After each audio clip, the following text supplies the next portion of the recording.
नमस्कार प्यारे दोस्तों, कैसे हो आप सभी। उम्मीद करती हूँ कि बहुत अच्छे होंगे और अच्छे से पढ़ाई कर रहे होंगे।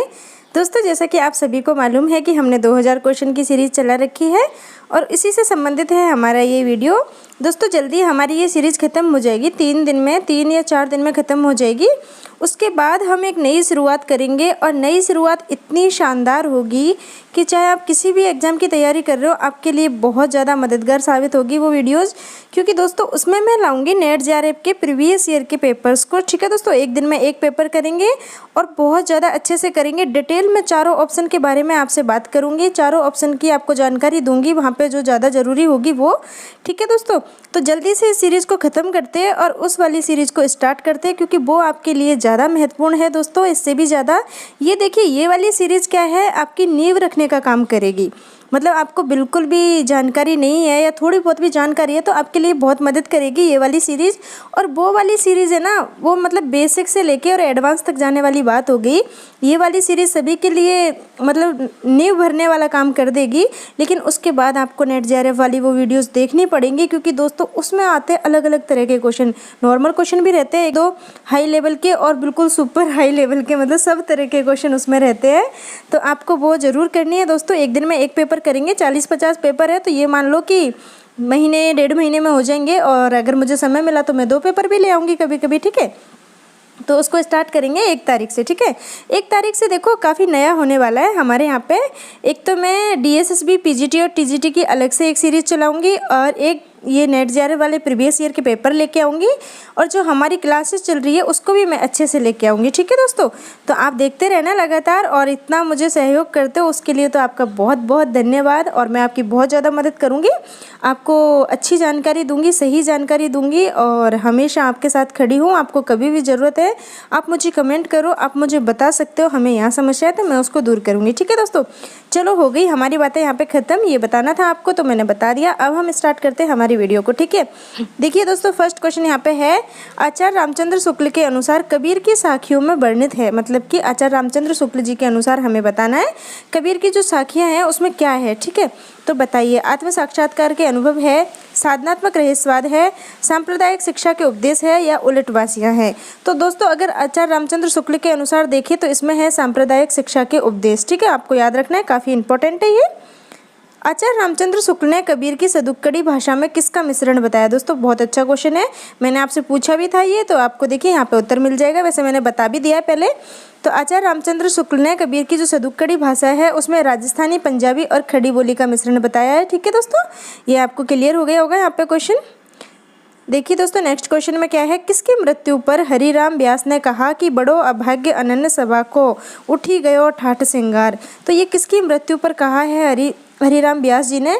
तो दोस्तों ये कहा है हित हरिवंश की मृत्यु पर। ठीक है दोस्तों, काफ़ी इंपॉर्टेंट क्वेश्चन है ये, आप इसको पढ़ लेना अच्छे से। देखिए दोस्तों, आपको यहाँ पे बताना है कि कबीर के संबंध में कौन सा मत है जो असंगत है। ठीक है, तो बताइए जल्दी से कौन सा है जो गलत है। यहाँ पे तो चारों को पढ़ेंगे तभी हम गलत तक पहुँचेंगे दोस्तों। तो देखिए, बाबूराम सक्सेना के अनुसार कबीर अवधि के प्रथम संत कवि है। बिल्कुल आपने पढ़ा है मेरे साथ में, बिल्कुल सही है ये।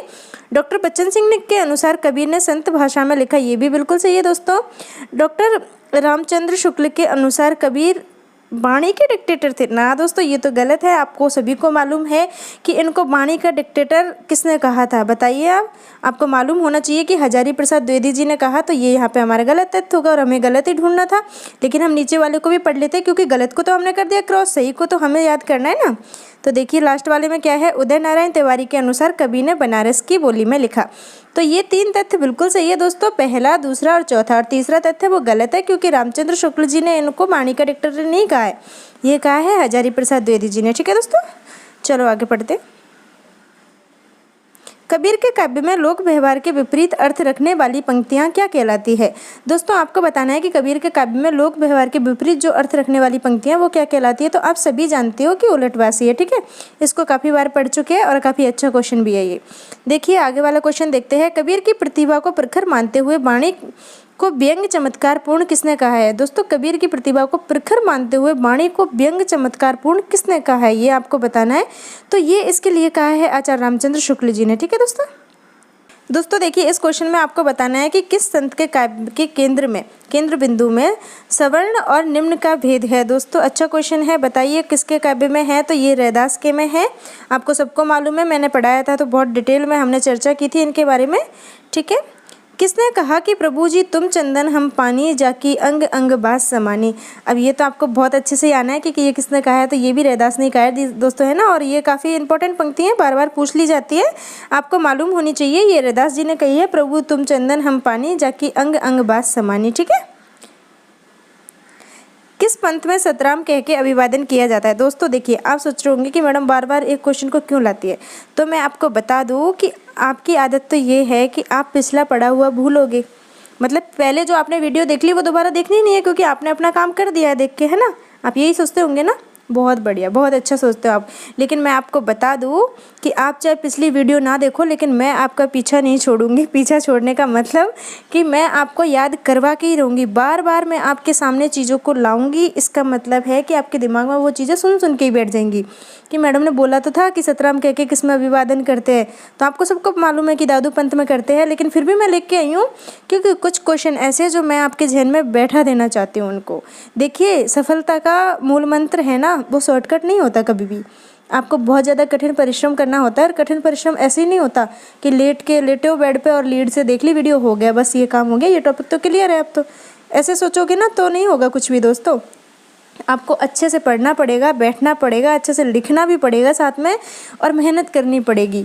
इसीलिए मैं कोई शॉर्टकट नहीं मानती हूँ सफलता का। बहुत ज़्यादा मेहनत आपको करनी है, अच्छी किताबें पढ़नी है, अच्छे से पढ़नी है, अच्छे लोगों से दोस्ती रखनी है, अच्छे लोगों से बातें करनी है, नकारात्मक चीज़ों से बिल्कुल दूर रहना है दोस्तों, चाहे वो कुछ भी हो। ठीक है।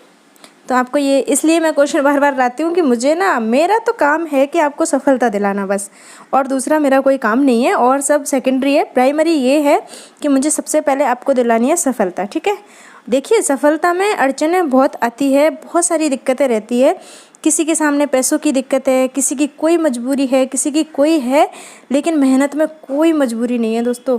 वही आँख आपके है, वही मेरे है, वही कान है, वही हाथ है, वही दिमाग है, सब कुछ तो वही है। फिर पढ़ने में कहाँ दिक्कत आ रही है। वही 24 घंटे आपके सामने, वही सबके सामने है। तो आपको ही सोचना है कि आपको किस तरह से पढ़ना है। कुछ लोग तो ऐसे हैं, मैं पर्सनली जिनको जानती हूँ, वो सभी लोग ऐसे हैं ज़्यादातर, जो एग्ज़ाम आने से 1 महीने पहले किताबों को ढूंढते हैं, 1 महीने पहले पढ़ते हैं, ऊपर से 2 4 5 10 20 क्वेश्चन पढ़ लेते होंगे, और फिर लास्ट में कहते हैं मैंने इतनी मेहनत की, मेरा सिलेक्शन नहीं हुआ। अब आप बताओ, आप खुद अच्छे से जानते हो कि मैं क्या बताना चाह रही हूँ।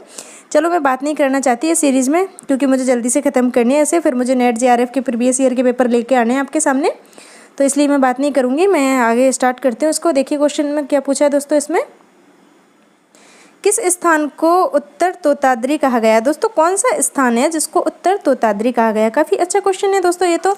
ये गलता को कहा गया है। ठीक है। अग्रदास के संबंध में कौन सा असंगत है, मतलब कि कौन सा गलत है, आपको वो बताना है। कृष्णदास पेहहारी के शिष्य थे, बिल्कुल सही है। स्वयं को जानकी की सखी मानते थे। दोस्तों ये स्वयं को ना जानकी की सखी मानते थे, काव्य में इन्होंने लिखा भी है कई जगह, आपको मालूम होगा, अभी हम पढ़ेंगे इनको। राम भक्ति में रसिक भावना का समावेश इन्होंने किया, ये बिल्कुल सही है। लेकिन दोस्तों ये सीता सखी के नाम से नहीं लिखते थे। ठीक है। ये यहाँ पे असंगत है। ये 3 संगत है, ये आपको याद रखनी है। ठीक है दोस्तों। तुलसीदास जी ने कौन सी रचना सूरदास के अनुकरण पर लिखी है। दोस्तों अनुकरण का मतलब तो आप सभी जानते होंगे। अनुकरण का मतलब होता है कि किसी भी चीज़ को देखना, पढ़ना, उसको पढ़ने के बाद आपको कितना समझ में आया फिर उसको लिखना। जैसे कि हम घर पे, जैसे मैं मान लूँ, मैं अपने घर पे पापा और हम है ना, थोड़ी सी हमारी भाषा ऐसी है।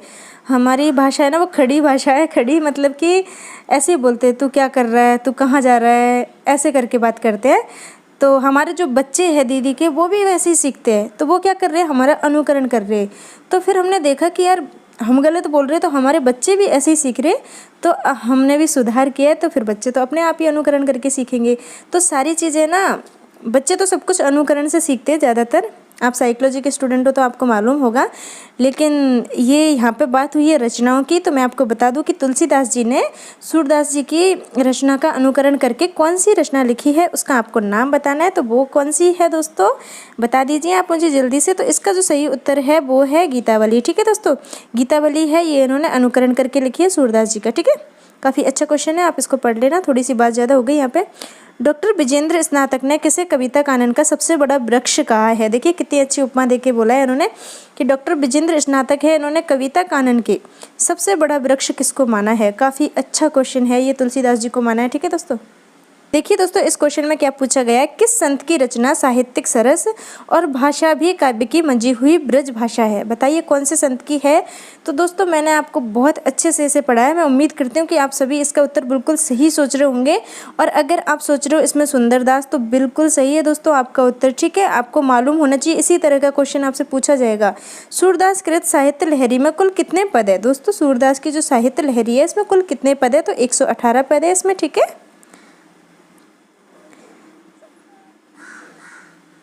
आचार्य रामचंद्र शुक्ल ने किस संत को छत्रसाल का गुरु माना है? दोस्तों मैंने आपको लिखवाया, बाकायदा समझाया भी है कि आचार्य रामचंद्र शुक्ल जी ने कौन से संत को छत्रसाल का गुरु माना है। तो आप बता दीजिए किसको माना है। तो अक्षर अनन्य को माना है, आपको मालूम होना चाहिए दोस्तों।